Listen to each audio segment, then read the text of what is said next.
आप नक्सल प्रभावित क्षेत्र से आते हैं, वहाँ बंदूकों की आवाज़ चलती है, वहाँ आपने कलम को पकड़ा, कैसे आपको इंस्पिरेशन मिला? कि जब इतने जंगल झाड़ से अगर हम बाहर आ जाते हैं, कभी भी आप स्कूली शिक्षा के समय से ही आपको सोचना होगा कि कलम के माध्यम से ही यहाँ से हम बाहर जा सकते हैं।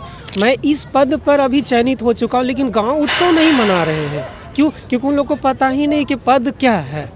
JSSC CGL के परिणाम में जनजातीय समूह के लोगों ने काफी बेहतर प्रदर्शन किया है। इसका व्याख्यान मुख्यमंत्री ने अपने भाषण में भी किया। मुख्यमंत्री ने कहा कि इस बार के रिजल्ट में जनजातीय समुदाय से आने वाले कई अभ्यर्थियों ने अच्छी सफलता प्राप्त की है और इससे मनोबल बढ़ा है पूरे कम्युनिटी का। हमने आपको पहाड़िया बेटी कविता पहाड़िया की स्टोरी भी दिखाई और अभी हमारे साथ नितेश कुमार सिंह जी हैं, जो कि खरवार यानी कि भोक्ता जनजाति से बिलोंग करते हैं और लातेहार जिले से रहने वाले हैं। नितेश जी, सबसे पहले तो आपको बहुत बहुत बधाई, आपने बड़ी सफलता हासिल की। आपके दर्शक जो चैनल जो देख रहे हैं उसको मेरी ओर से भी धन्यवाद।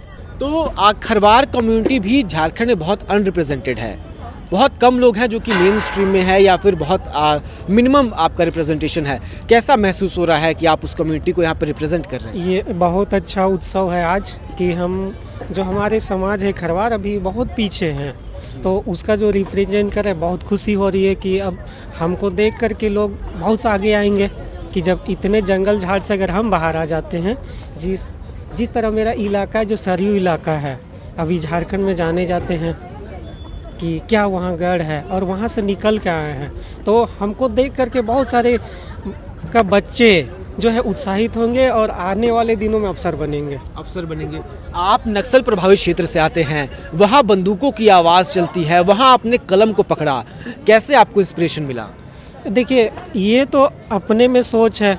कभी भी आप स्कूली शिक्षा के समय से ही आपको सोचना होगा कि कलम के माध्यम से ही यहाँ से हम बाहर जा सकते हैं और रिप्रेजेंटेट कर सकते हैं कहीं भी दुनिया में, और बाकी कोई दूसरा साधन नहीं है। आपको लगता है कि कलम की ताकत बंदूकों से अधिक शक्तिशाली है? हाँ जी हाँ, बहुत अधिक है, इसमें कोई शक नहीं है। आपके गांव में अभी क्या स्थिति है? आप लातेहार का इलाका झारखंड के बहुत ही बैकवर्ड इलाकों में से एक है। आप शेड्यूल ट्राइब से बिलोंग करते हैं, खरवार कम्युनिटी से। गांव में क्या परिस्थितियां हैं? आप कहां से निकल कर आए, अगर दर्शकों से आप कनेक्ट करना चाहें?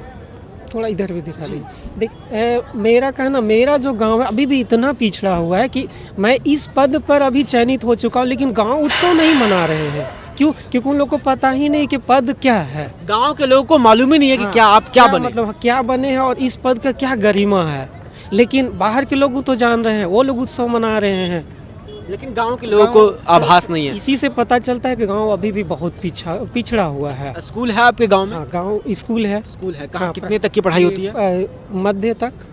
हाँ, 8वीं तक होती है? हाँ, 8वीं तक होती है। कोई कॉलेज नहीं है, अस्पताल वगैरह है? नहीं, ये गाँव में नहीं है, सारा प्रखंड में को मिलता है, ब्लॉक में आता है। ब्लॉक। तो कैसे लोग अपना इलाज करवाने के लिए, कोई छोटी मोटी बीमारी हो गई तो वहाँ से सुविधा हो जाती है, गाड़ी है, उसके माध्यम से ब्लॉक तक सब कनेक्ट कर लेते हैं, गाड़ी से जाते हैं। हाँ। तो आपने पढ़ाई लिखाई कैसे की? आपने शुरुआत कैसे? मेरी पढ़ाई लिखाई 5वीं तक तो गांव की स्कूल में हुई। 5वीं तक गांव के स्कूल? हाँ, इसके बाद क्लास 6 से हमने घाघरा जिला के एक नौडिहा नामक स्थान है, वहाँ पे हमने 6 से लेकर 10 तक पढ़ाई की और वहीं से मैट्रिक हमने की। इसके बाद हमने सेंट जेवियर्स कॉलेज रांची। आप रांची आ गए? हाँ, रांची आ गए, वहाँ पे हमारा एडमिशन हो गया और उसके बाद हमने BSc कर रखी रांची कॉलेज रांची, जो कि अभी उसका नाम चेंज कर दिया गया डॉक्टर श्यामा प्रसाद विश्वविद्यालय और अभी वीर बुद्धू भगत विश्वविद्यालय। वहाँ से हमने स्नातक की। इसके बाद रांची यूनिवर्सिटी रांची से फिर हमने MSc कर ली, मास्टर डिग्री। और इस तरह हमारा सारे जो एकेडमिक ईयर था 2016 तक समाप्त हो गई और वहीं से हमारी जर्नी होती है ये कॉम्पिटिटिव की दुनिया।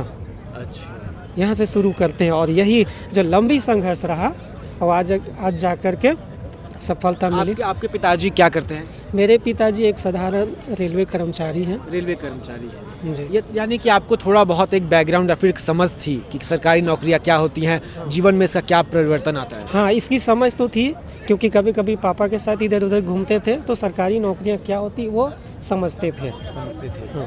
तो अभी क्या आपके गांव में अभी पूरा उत्सव, अब तो बोल रहे गांव वालों को समझ ही नहीं आ रहा है? हाँ, गांव वाले उत्सव में नहीं है भी कुछ लोग तो अपने घर तक मतलब बाहर एक्सप्रेस नहीं कर पा रहे हैं कि किस तरह से करें उत्सव को। आप लोग इनकी बहनें हैं या फिर कौन हाँ। आपकी फैमिली में? हाँ बहन ही है। आप हाँ, बहन? बहन है, हाँ। कैसा लग रहा है भैया बन गए अधिकारी? अच्छा लग रहा है। अच्छा लग रहा है।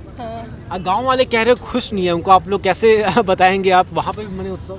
हाँ धीरे धीरे उन लोग को भी पता चलेगा। हम ही लोग को ये इसके बारे में जागरूक करना पड़ेगा कि क्या होता है। आप जाती हैं गांव, सुविधाएं हैं वहाँ पे? हाँ मतलब कि जाते हैं लेकिन सुविधा नहीं है उतनी। वहाँ पे नहीं है, बहुत दिक्कतें हैं। हाँ। चलिए बहुत बहुत शुक्रिया।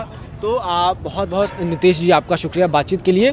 नितेश कुमार सिंह है जो कि खरवार जनजाति से बिलोंग करते हैं। नीलांबर पीताम्बर भी इसी जनजाति से थे और उनका इतिहास आप सभी जानते हैं। तो बहुत ही बैकवर्ड कम्युनिटी है, शेड्यूल ट्राइब में भी बहुत कम रिप्रेजेंटेशन है। उरांव, मुंडा, संथाल जनजातियों का रिप्रेजेंटेशन तो नज़र आ भी जाता है थोड़ा बहुत, लेकिन जो खरवार हो गए इनका बहुत कम है।